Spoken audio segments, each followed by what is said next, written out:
Hello guys, आप सब कैसे हैं। आई होप आप सब ठीक हैं। तो चलिए चलते हैं कहानी की ओर। The next mafia queen chapter 9।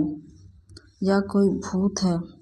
युवराज जब माही को देखता है तो हैरान रह जाता है। वो अपने आप ही बोला, क्या मेरा नशा अभी तक उतरा नहीं।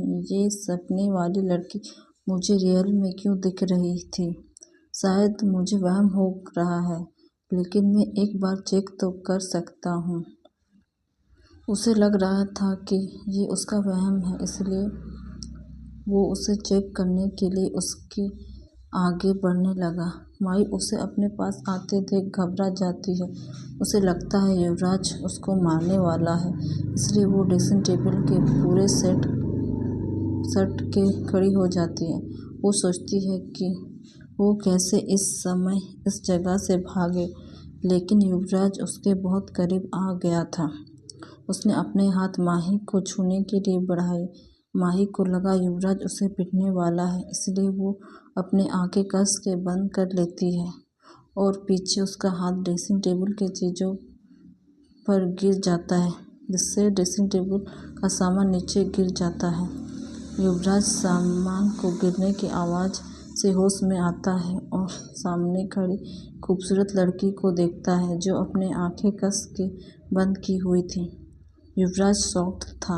वो अपने मन में बोला, क्या वो सपना नहीं था, ये सच मेरे साथ है या ये कोई भूत है।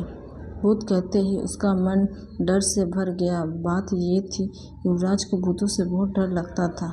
जोर से चिल्लाया, तुम सच में हो या कोई। वो आगे शब्द अपने गले में दबा लिया और उससे दूर होकर बेड पर चढ़ के बोला, निकलो निकलो यहाँ से।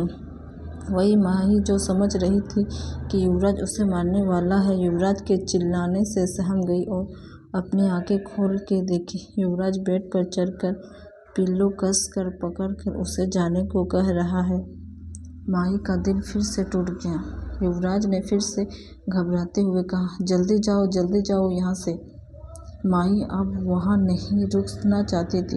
वो जल्दी से वहाँ से निकल गई। युवराज ने जैसे देखा कि माही चली गई, उसने जल्दी डोर बंद कर दी और डोर से सट के एक गहरी सांस ली और बोला, थैंक यू गॉड, भूत चले गए। कमाल की बात है, भूत सुबह सुबह भी आती है। मुझे लगा था मेरी न्यू वाइफ है, जैसे मैं वाइफ मानता भी नहीं हूँ वो है। अच्छा हुआ उसका चेहरा मुझे देखना नहीं पड़ रहा है। मेरी न्यू वाइफ इतनी सुंदर थोड़ी ना होगी। इतना बोल उसने अपना सर झटकाया और वॉशरूम में चला गया। वो बाहर माही की आंखों से लगातार आंसू बहे जा रहे थे। उसे यकीन नहीं हो रहा था कि युवराज उसे फिर से ऐसे रूम से बाहर जाने को कह देंगे। माही को जब लग रहा था कि युवराज उसे मारने वाला है तो वो उसके लिए रेडी थी, लेकिन युवराज के ऐसे उसे दूर हो जाना समझ नहीं आया। उसे लगा युवराज उसे छूने से भी घिन है। घिन क्या, वो जब रूम से बाहर आई तो झट से दरवाजे को बंद कर दिया। माही जब ये सब देखती है तो उसका दिल 1000 टुकड़ों में टूट जाता है। माही इसलिए नीचे आकर किचन में रोने लगती है। किचन में अभी कोई नहीं था, इसलिए वो रो रही थी। उसे लगा था युवराज ने कल ड्रिंक की थी, इसलिए वो अपने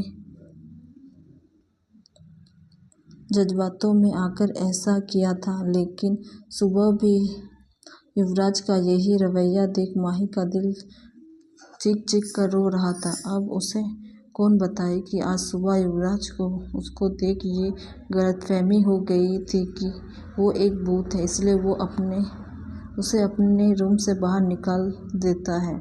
तभी उसे किसी के पैरों की आवाज़ सुनाई देती है तो माही रोना बंद कर देती है और अपना मुंह साफ करके पानी पीने लगती है। वहाँ केशव आया रहता है। उसने माही को किचन में दिखता है तो स्माइल करते हुए बोलता है, अच्छा हुआ मैडम आप यहीं मिल गई। बड़ी मैडम ने कहा है आपकी पहली रसोई के लिए आप खीर बनाइए। माही ने एक स्माइल के साथ कहा, जी काका, मैं आपको काका बुला सकती हूँ ना। केशव ने कहा, जी मैडम, आप चाहे जो बोले। माही ने एक स्माइल के साथ कहा, अच्छा ठीक है, अब आप भी मुझे माही ही कहिए, मैं आपसे बात नहीं करूँगी। केशव ने एक बड़ी सी स्माइल के साथ कहा, जी माही बेटा, तुम जैसा बोलो। अच्छा, तुम खीर बनाने को तैयारी करो, कोई ज़रूरत हो तो मुझे बुला लेना, मैं अभी युवी बेटा के लिए प्रोटीन शेक लेकर जाता हूँ। माही ने जब युवराज का नाम सुना तो उसका चेहरा फिर से मुरझा गया, लेकिन उसने अपने आप को संभाल कर कहा, जी काका। इतना बोल वो वहाँ से चले गई। वहीं माही खीर बनाने की तैयारी करने लगी। वहीं दूसरी तरफ मान्या उठ गई थी। वो वर्कआउट करने के लिए अपने रूम से बाहर निकली तो उसे दो लड़के लिविंग रूम के सोफे में सोते हुए दिखाई पड़े। मान्या उन दोनों के पास आई। उन दोनों के ऊपर हर जगह बेसन, आटा और पता नहीं क्या क्या लगा हुआ था। मान्या को उनको देख हंसी आ गई। वो अपना फ़ोन को निकाला और उन दोनों के बहुत से पिक्चर लेने लगी और बोली, कितने बड़े वाले बंदर दिख रहे हैं ये दोनों। फिर उसे याद आता है कि उन दोनों को 2000 लड्डू बनाना था। मान्या जल्दी से किचन की तरफ गई तो हैरान रह गई। हर जगह लड्डू के पैकेट में लड्डू रखे हुए थे। उसे यकीन नहीं हो रहा था कि दोनों ने मिलकर पूरे 2000 लड्डू बना लिए। वो उन्हें काउंट करने लगी। वो 2000 ही लड्डू थे।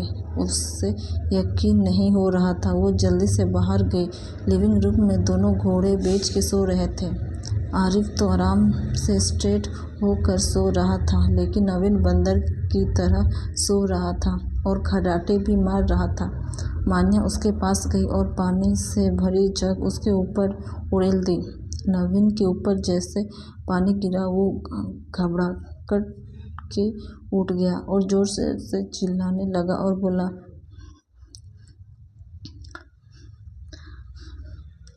बाढ़ गया, बाढ़ गया। मान्या को उसे देख चिढ़ हो रही थी। बाढ़ आया, बाढ़ आया। मान्या को उससे देख चिढ़ हो रही थी। वो चिढ़ के बोली, चुप, बिल्कुल चुप, कोई बाढ़ नहीं आया है। नवीन ने फिर अपने आप को संभाला और देखा कि मान्या उसके सामने जग पकड़ के खड़ी है। नवीन ने गुस्से से पूछा, मान्या, ये क्या हरकत थी? तुमने मेरे ऊपर पानी क्यों डाला? मान्या ने उसे देख और एक आईब्रो उठाते हुए पूछी, क्या तुम्हें याद नहीं कि तुमने क्या किया है? नवीन को उसके ऐसे लुक से डर लग रहा था। फिर उसे कल रात की बात याद आई कि कल उसे पूरे 2000 लड्डू बनाने थे। वो डरने लगा। तभी पीछे से आरिफ की नींद से भरी हुई हल्काई आवाज़ आई। वो बोला, क्या हुआ? क्या लड्डू कम पड़ गए? मान्या और नवीन ने उस तरफ देखा जहाँ आरिफ लेटा हुआ था। नवीन ने चिल्लाने से आरिफ जग गया था। जिसका डर था नवीन को वही हुआ। बेचारा डर के मारे काँप रहा था। वो मन ही मन अपने लिए फांसी का फंदा तैयार कर बैठा था, लेकिन उसने जो सुना उसे यकीन ही नहीं हुआ। मान्या ने कहा, नहीं, तुम लोगों ने 2000 से भी ज़्यादा लड्डू बना दिए हैं। आरिफ ने एक स्माइल के साथ कहा, ओ तो फिर अच्छा है। मान्या ने शक करते हुए पूछा, क्या सच में तुम दोनों ने ये बनाया है? आरिफ ने कॉन्फिडेंटली बोला, हाँ मैडम जी, इतनी रात को और कौन हमारी मदद करता ना। नवीन जो इन दोनों की बातों को मुंह फेरे देख सुन रहा था, वो आरिफ की आवाज़ सुन होश में आता है और कहता है, हाँ हाँ ना, आरिफ सही कह रहा है। आरिफ की बात पे पॉइंट देखते हुए मान्या ने भी हाँ में सिर हिला दिया। तभी उसे एक कॉल आया। उसने अपना फ़ोन देखा और उसके चेहरे पे स्माइल आ गई। कलर आईडी में मेघना नेम फ्लैश हो रहा था।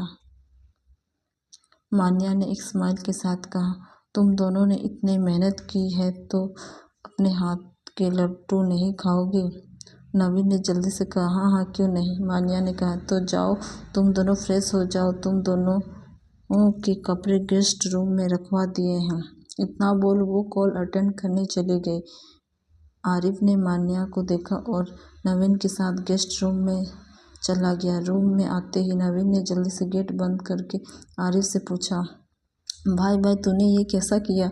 जहाँ तक मुझे याद, मैं तो सो गया था, फिर तुमने अकेले कैसे? आरिफ ने कहा, नवीन भाई, मैंने अकेले नहीं किया, वो तो मैंने कल रात को बाहर से मेरे एक दोस्त ने बनवाया था।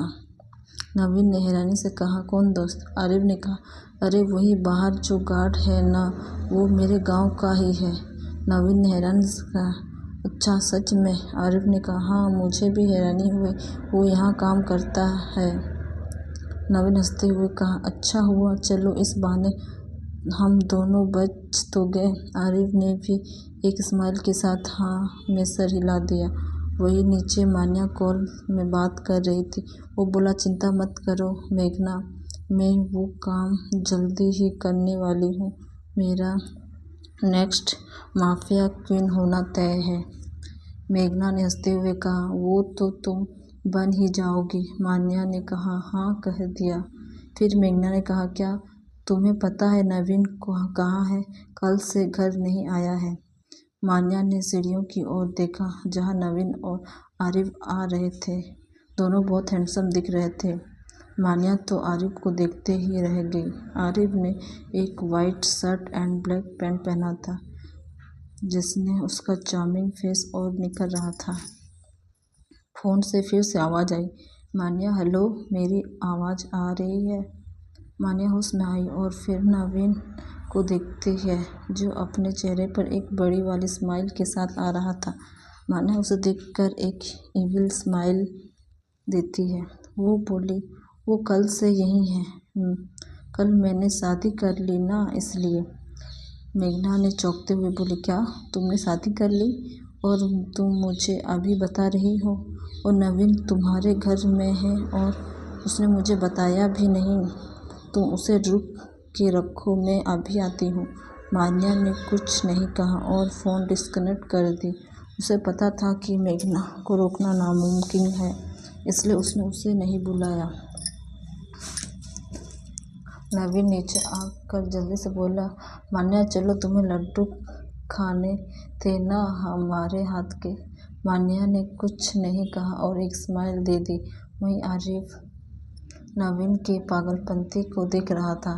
वो दोनों मान्या के साथ डाइनिंग टेबल पर बैठ गए।